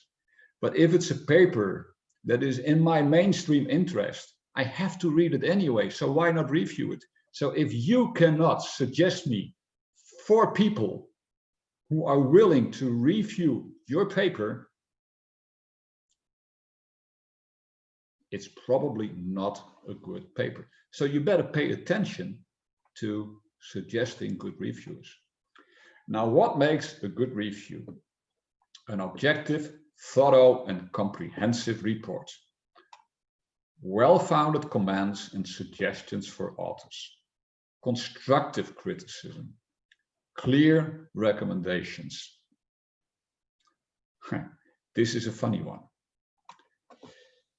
Because for whatever reason, I get several, actually more than several, maybe quite a lot of review reports say, this paper should be rejected. And then in the introduction of the review say, this is a well-conducted, interesting study. That for me, as an editor, is the beginning of problems. Because if a review starts by saying this is a well-conducted, interesting study, and at the same time they say it's a reject, what do I do? Usually I reject. And then the authors start to argue and discuss, and basically I do not discuss. Because if I would discuss about all my rejections, it would be a daytime job, I can assure you. So there is usually very little discussion about my editorial decisions. And it would help a lot if reviewers make their recommendations clear. This is a reject because it is not a well-conducted study and it is not interesting. You cannot reject a well-conducted, interesting study. Timely submission of your review is also very important. If your review fulfills these requirements, it's an excellent review. And there you go. If it's your paper, you're taken into consideration or rejected. As an editor, I reject approximately 80% of the papers upon first submission. But once you are in the review process, I would say you have 80% chance of acceptance. And that's also important. Now, finally, editors, it's important to realize this. An editor, if I accept your paper, I do that in the anticipation that your paper will increase the journal's impact factor. And the journal's impact factor depends on the number of citations it collects in a given year. And we want that to be high. And maybe Rob already told it. Some journals have an author's impact factors. How many times is that author cited in a particular year? The author's impact factor is important because it shows how active you are as an author. And you may say, like, what does he mean? What does he mean? What I mean to say is that your job as an author does not end when a paper is accepted. In my laboratory, we used to have cakes when a paper was accepted. Oh, everybody was happy, excited, and we had cake. I said, this is wrong. Your paper is accepted. Now the real work begins. Because you must advertise your paper by all possible means. You can send out PDFs to other people with a polite letter. If you read somebody's work and he is not referring to your paper, you should travel and give talks if needed over the internet. You should give full references in abstracts and posters. You should take handouts to meetings. And very dubious, actually, on the dubious side, but it happens. When you review a paper, you are invited to make the review as an expert in the field. And if you notice that your work is neglected, I think personally, it's justified that you demand reference to your work. You are asked as an expert in the field. Now, this should never be without motivation. It should never be without a clear argument. And this should never be exaggerated. I get review reports where reviewers say, these 10 papers, 5 or 10 papers, should be referenced for acceptance. That's too much. Then you are probably dealing with a struggling scientist who needs citations to get promoted. But you also don't have to accept that your work is neglected. Now, if you do all these things, and if your paper has collected the first 10 citations, then it's time to bring cakes to the laboratory and celebrate. Acceptance is just the first step, and then your work starts. That will give a good impression to the editors.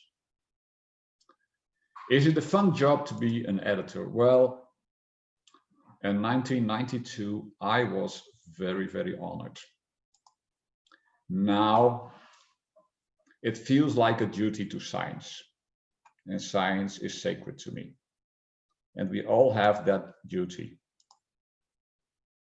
Actually, sometimes I feel being an editor nowadays is a miserable job because of the increase in the number of papers that I receive and need to deal with.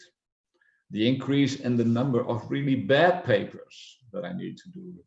And the fact that authors are very, very demanding.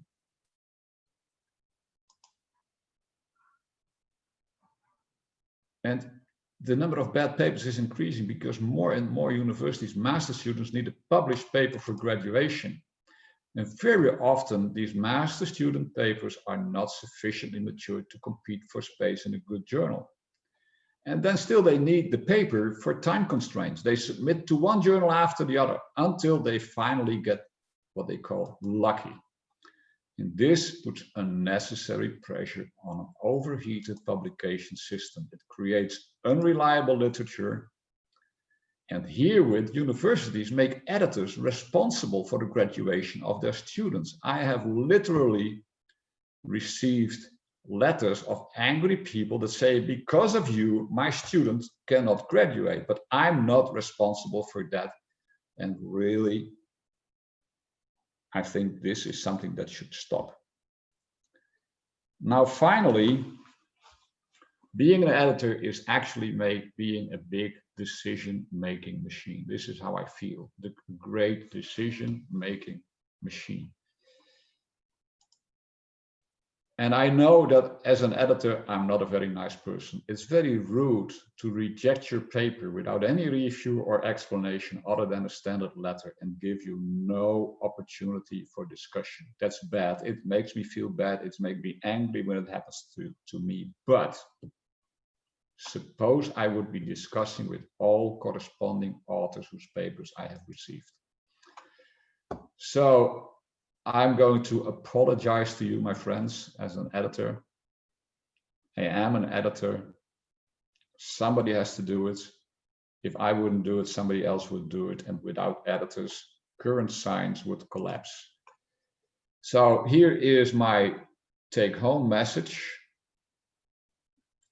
If you are asked to review a paper, and also if you write a paper yourself, try to realize how editors think, how editors work, what editors need in your review. And I like to thank you for all your future reviews. Thank you very much. And now I press stop share, I guess. Thank you very much for this, Professor Buschke. This was actually very educational for us, and this is great. Thank you so much for sharing with us. It's approximately 6 o'clock right now, so we are overrunning just a little bit, but I would ask one question. Professor Buschke and Rob, would it be possible for you to spend approximately maybe about 15 minutes to take questions for the next few minutes? So I would like to confirm this before I proceed. Yes. Okay, yes, great. that would be fine for me as well. Okay, great. Thank you so much. So in the meantime, for those of you who have been waiting very patiently and typing in the hundreds of questions that we are trying to answer, we won't answer them right now because I understand that it's 6 o'clock and there are some of you who may have to leave. So for those of you who would have to leave, let me wrap things up a bit first. Firstly, if you have any questions and if there's any feedback that you'd like to leave, please proceed to the following link on the SurveyMonkey, where you can snap a shot of the QR code and you can click on this SurveyMonkey link to go and leave your comments for us. I'll spend maybe 5 more seconds on this slide.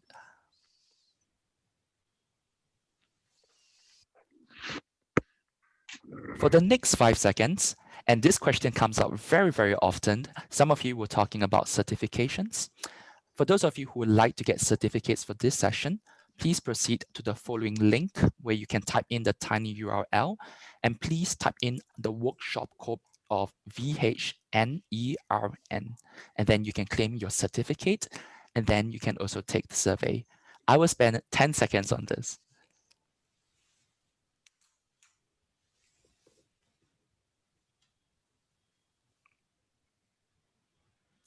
Okay, And in the next series that I would like to share with you, because I understood that there were many questions about collaborations, the next series in our workshop would be an expert series webinar on how to build productive research collaborations and communities in Southeast Asia, where we have speakers from Philippines and Thailand, Dr. Rowena, Professor Raymond Tan, and Professor Jet. If you'd like to register, please click on the following link or scan the QR code. I will give you about 10 seconds for this again.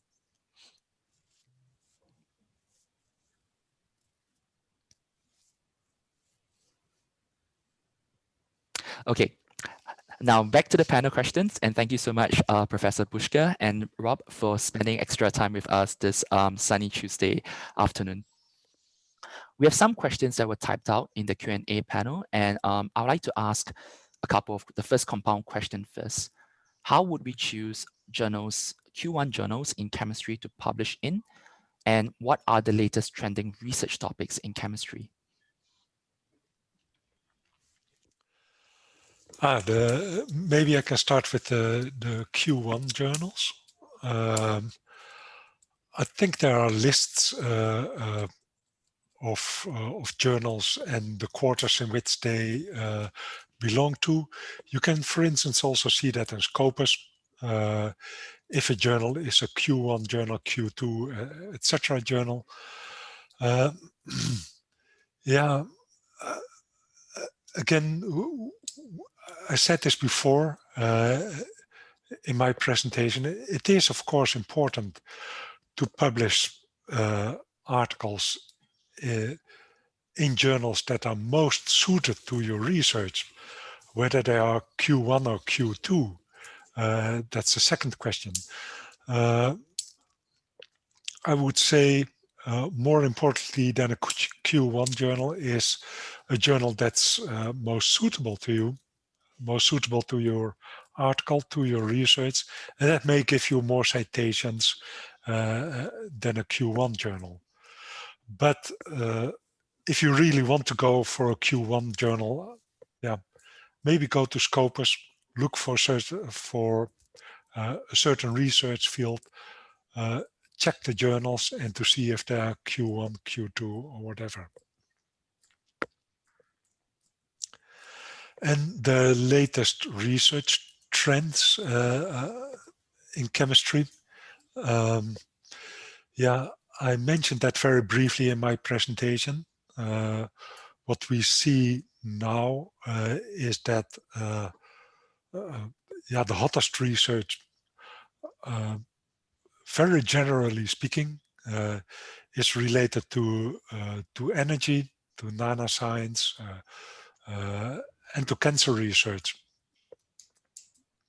But that's, of course, very generally speaking, and that's what I took yesterday from an analysis that I did in Scopus and in SciFel.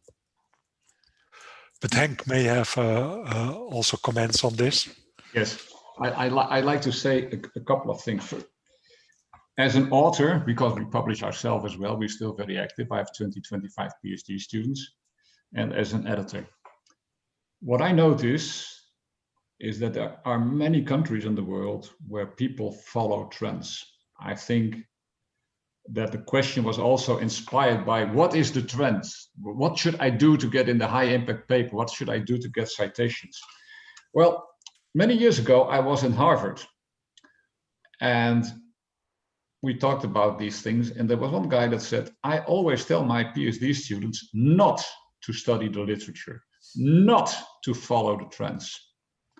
Because if you let yourself being led by the trends, the chances that your paper has any innovative power will be low, because it's very, very, very crowded at the top.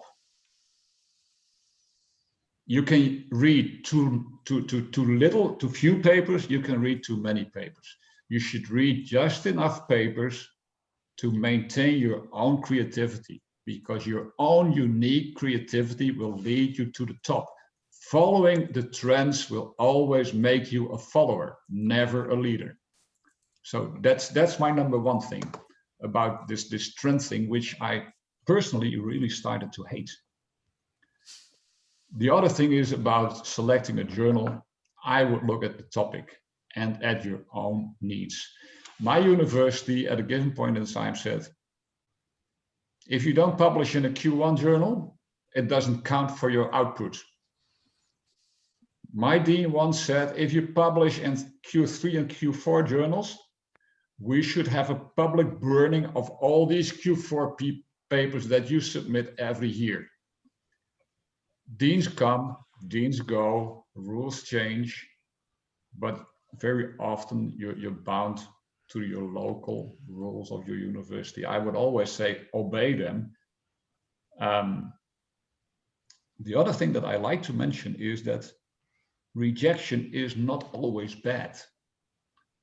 Sometimes you submit to a Q1 journal, you get a very good review report, but it's still rejected. Use it. Don't play pinball with your paper. If you get review reports, you should say hooray nowadays, because 80% is rejected by the editor. If you use the reviewer's reports, use them and submit to a higher impact journal. Because you can also use the reviewer's comments to improve your paper. And I always tell my PhD students after rejection, let's try to fall up. You can fall down, but let us try to fall up.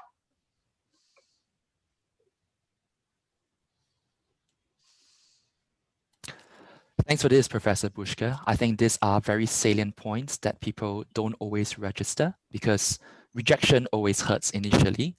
And the question here would be, how do we take it constructively? And thank you for sharing your perspective on that.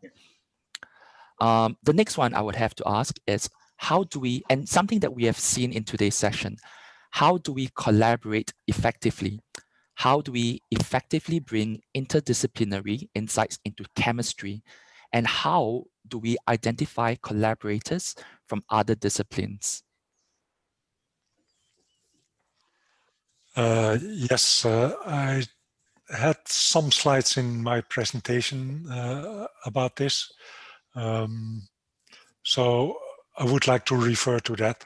And I would also like to refer to Researcher Academy, where they have a special presentation, a special module about setting up collaborations. And yeah, I think collaborations are very important. You never work in isolation on one topic. There are always other people working on somehow related topics. So try to set up collaborations.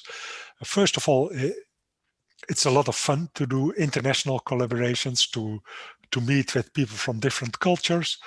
It will expand your knowledge about a certain topic. It will help science in that certain topic. And also in the publications, what we see, for instance, in Scopus and Sci-Fal in our analysis tools, is that these international collaborations are in general cited better than only local collaborations. Yeah, and about setting up collaborations, yeah, normally people do that in conferences. So meeting people in person, that's now not possible. Try to do that in virtual conferences or otherwise social media. And what is perhaps, I don't know if there are people who are having access to Sci-Fal, but that's one of the tools that we can use to set up multidisciplinary collaborations. You see in an institute where the work is done, for instance, in chemistry, and you can relate it, for instance, to medical sciences, and to see where you can meet in the middle in a certain multidisciplinary subject area and see which people are working on these areas. I like to add a little bit.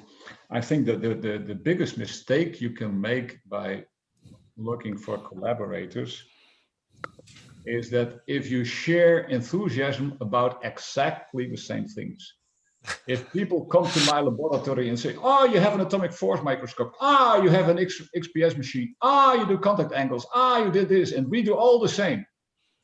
That is a reason not to collaborate. Because you have exactly the same expertise. So I would say, look for people with the same interest, but a different expertise. That's where you can find the most effective collaborations. And I don't know where the greater majority of the audience comes from. I collaborate a lot with China. I have a lot of fun in China. And basically, I think my contributions to those collaborations are twofold. Scientific, because I work a lot with chemists and I'm a physicist. And I know that chemists are different people. I'm amazed with what they can do and make. I cannot make anything because I'm a physicist. So I work with the chemist. My contribution is the physics and the microbiology. My other contribution is the language. And that could also be a good reason to collaborate. And we see it more and more from different countries where English is, science writing is a problem. Seek collaboration. But seek collaboration with people that can do something that you cannot do. Language-wise, scientifically, everything is fine. But don't look for people with the same expertise.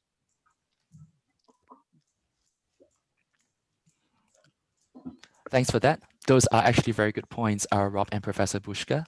So I think we can field one last question, and this is a question that has come up very often right now. Rob, you covered this very briefly earlier in your session. So one thing I would want to bring up is, what are the factors which authors should consider when they want to publish in a Go Open Access journal or in a subscription journal? Does open access or non-open access affect the citation count of the research papers? And the most important thing would be, what's the deciding factor to publish in either of these journals? It's for you, Rob, not for me. Okay, thank you very much. So, yeah, deciding factors for publishing open access. I think that's mainly caused by any funding bodies or the universities or the country where you're in. Some countries require researchers to publish open access.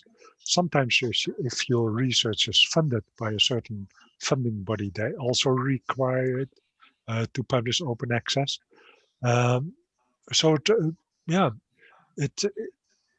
It really depends on the funding and the country and the institute where you're in. If you're looking at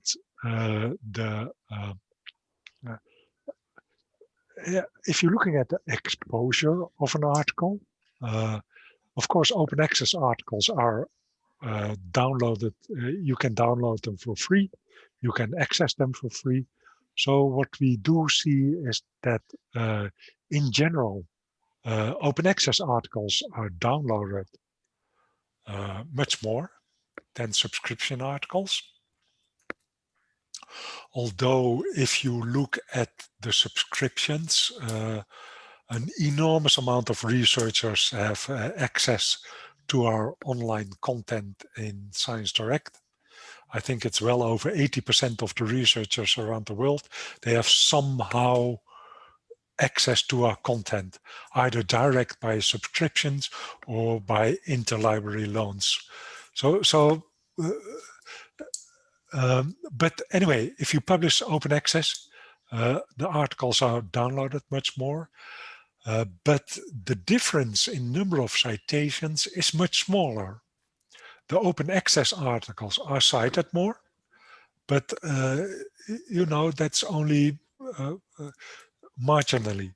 So it's certainly not the case that open access articles are cited twice as much or 3 times as much as normal subscription articles. So the margin is more that it is cited like 1.3 times, 1.4 times as much as subscription articles. So for the citations, you don't have to do it. So I would mainly look at the requirements from your funding body, the requirements from your institute, the requirements from your institute.